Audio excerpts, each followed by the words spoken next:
Okay, so you're doing fine. Steady job, bills paid on time, a little left over most months.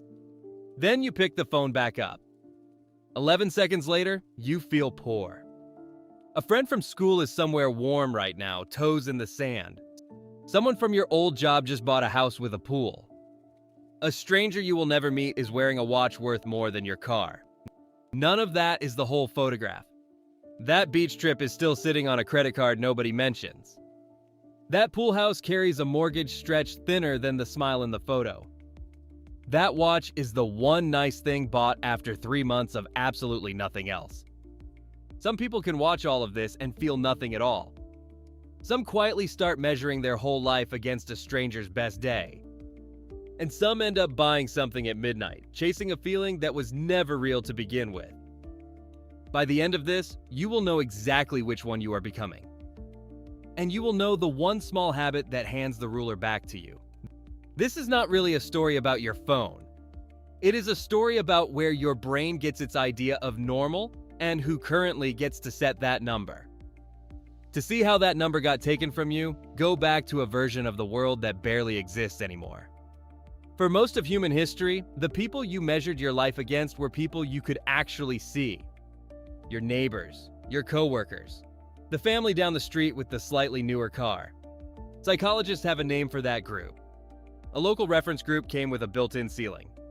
Even the richest person on your old street was still, mostly, someone you actually knew. You saw their good years and their bad ones. The late payment, the renovation that stalled halfway through, the whole ordinary picture, not just the highlight. That whole picture kept your sense of normal roughly honest. For almost all of human history, that was simply how comparison worked. Then, in about one generation, that entire group got quietly swapped out for something else.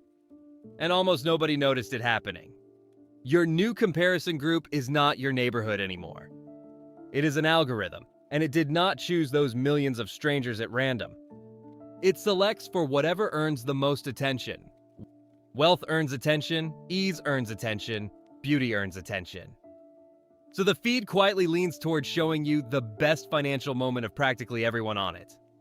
Not their Tuesday, their absolute peak. A few hundred neighbors used to set your baseline. Now, millions of strangers do, and the algorithm only shows you the ones doing better. Same brain, a completely different pool to measure yourself against. Here is the part that actually explains the feeling. In the 1950s, a psychologist named Leon Festinger noticed something simple about how people figure out where they stand. He called it social comparison theory. People do not judge their own life against some fixed objective scale. They judge it against whoever happens to be standing next to them. That is the entire mechanism. Nothing more complicated than that. For most of history, standing next to you meant your actual neighbors. Today, standing next to you means the most impressive strangers on Earth, every single time you open the app. Think of it like a fitness test. Comparing yourself to a gym buddy tells you something useful.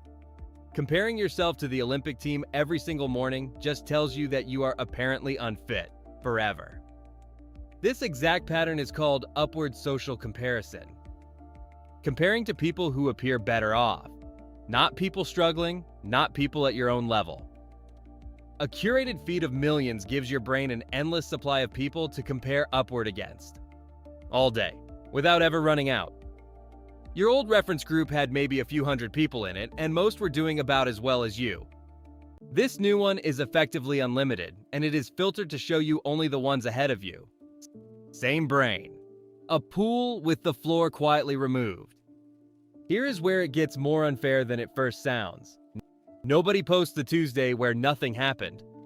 Nobody posts the grocery budget spreadsheet or the argument about the credit card bill. Nobody posts the year they quietly just treaded water. People post the one beach trip, the one bonus, the one good photo out of 100 ordinary ones. This has a name too. You are not seeing a random sample of anyone's life. You are seeing the curated top slice of their best days, stacked back to back, forever. Add the friend's brand new kitchen. Add the coworker's second vacation this year. Add the stranger's car, parked at the exact angle built for the photo. Each post alone is nothing. Together they build an entire timeline made of nothing but everyone else's best days. compared against your one regular, completely normal day. That is not a coincidence. That is the design. This was never a fair fight, and it was never designed to inform you. It was designed to keep you scrolling. And here's where it gets dangerous. That imbalanced feed does not just make you feel bad for a minute. It quietly moves something inside you that is much harder to notice. Here's what actually moves. Not your bank account, your baseline. Your brain's own working definition of a normal, acceptable life. Your brain does not measure a good life against zero. It measures a good life against whatever it has seen the most of lately. Researchers have a name for this too. See enough vacations, enough new kitchens, enough effortless upgrades. And your brain quietly starts treating those as the baseline, not the exception, the baseline. Nobody sits you down and announces that the bar moved. It just moves, one scroll at a time, so gradually you never feel the shift happening. Add one friend's new car, add a coworker's remodeled kitchen, add a stranger's watch. 6 months ago, your actual life would have looked completely fine to you. Nothing about your life changed. What changed is the scale you are holding it up against. Let that sit for a second. This is the same trick a rising baseline always plays, whether it comes from a bigger paycheck or a bigger feed. Once the bar moves up, moving it back down feels like a loss, not a return to normal. So the floor becomes the new normal. And normal keeps quietly climbing every time you open the app. An objectively fine financial life can start to feel like falling behind. Not because the math changed, because the target did. Here is the part almost nobody names out loud. That feeling does not just sit there quietly. It eventually looks for something to do. Feeling behind is uncomfortable, and discomfort wants relief. So your brain reaches for the fastest relief it can find. Usually something you can buy in under a minute. Researchers who study this describe a real pathway. Upward comparison lowers how you feel about your own situation, and a lowered mood reliably increases impulsive spending. There is a name for this exact moment. It usually happens late at night, mid-scroll, right after the feed shows you something you did not ask to feel behind about. You are not deciding to buy the item because you compared prices and needs. You are buying a feeling, specifically the feeling of catching back up. That purchase never actually closes the gap, because the gap was never really about the item. It closes for about an hour. Then, the feed opens again. One comparison purchase alone rarely breaks anyone's budget. $60 here, $140 there. Small, forgettable, easy to justify in the moment. The problem is never one purchase. The problem is that the feed generating the feeling never actually turns off. The comparison purchase feels like closing a browser tab. It does not close anything. It just opens a new one, usually within a day or two, usually a little more expensive than the last. Let us follow one completely normal, financially responsible person through one completely normal week. And watch exactly where this quietly adds up. Picture Elena, hypothetical but familiar. Good job, real savings, nothing actually wrong with her finances at all. Monday night, Elena is winding down and opens the app for what she thinks will be 5 minutes. A former coworker just got the newest phone, unboxed on camera, lit like a product ad. Elena's own phone works completely fine. It is 18 months old. It has never once let her down. None of that matters in the next 4 minutes. By Monday night, Elena buys a $60 phone case and accessory bundle she did not know existed that morning. Wednesday, a wellness account posts a kitchen tour. Marble counters, a very specific ceramic mug, a very specific morning routine. Wednesday night, Elena buys a $140 skincare and mug set. Not because her old routine failed her, because the new one looked like a different, calmer life. Friday, a coworker posts a vacation photo from an overwater bungalow. Elena is not even jealous of the trip exactly. She is jealous of how effortless the whole life looks.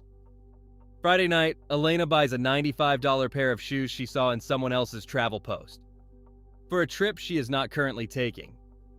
By Sunday, Elena does not feel richer or poorer exactly. She just feels like she is somehow always one purchase behind everyone else's week. A strange thing to feel on a completely normal income. 3 purchases, one completely ordinary week. Added up, 60 plus 140 plus 95. $295 in one ordinary week on nothing Elena actually needed. Nobody would call any single purchase reckless. That is exactly why it works. Here is the honest math on what that pattern actually costs over a full year. Not just one dramatic week. $295 does not have to repeat every single week to matter. Say it happens roughly every other week, which is honestly conservative for an active feed. 26 weeks a year at $295 each. Comes to $7,670. Gone to a feeling the feed manufactured on purpose. Without a single purchase that looked reckless on its own. Stretch that same number across 5 years on an unmanaged feed, and it stops being one bad week. It becomes a genuinely different retirement account, quietly funded by somebody else's highlight reel. Now run the same year a second way. Same Elena, same income, same feed even. Just one habit added before any of it. In scenario 2, Elena adds one 30-second pause before any purchase that started with someone else's post. Most of those purchases simply do not survive the pause. Same feed, same year, a very different outcome. That gap is not a rounding error. It is the difference between quietly funding someone else's highlight reel and funding your own actual future. So here is the actual defense. None of it requires deleting the apps or living off the grid. The first move is a comparison audit. Once scroll your own feed and honestly notice which accounts make you feel behind versus which ones just feel like real life. Most people can name the accounts instantly once they actually ask themselves the question, mute or unfollow the highlight reel accounts. Not out of spite. Because your brain cannot tell a stranger's curated best day from your own actual life unless you remove the comparison entirely. Think of it like closing the blinds on one very loud, very selective window. The room does not get any smaller, only the comparison does. The second move is the 30-second pause from earlier. Any purchase that started with someone else's post waits 30 seconds before checkout every single time. That is the entire defense for that one. The third move is deliberately following a few accounts that show the whole picture. The renovation that stalled, the regular Tuesday, the unremarkable, completely normal parts of a real life. That one habit quietly rebuilds something closer to your old reference group. On purpose, instead of leaving the algorithm to build it for you. You are not fighting willpower here. You are just rebuilding a fairer comparison pool. None of this makes the feed disappear.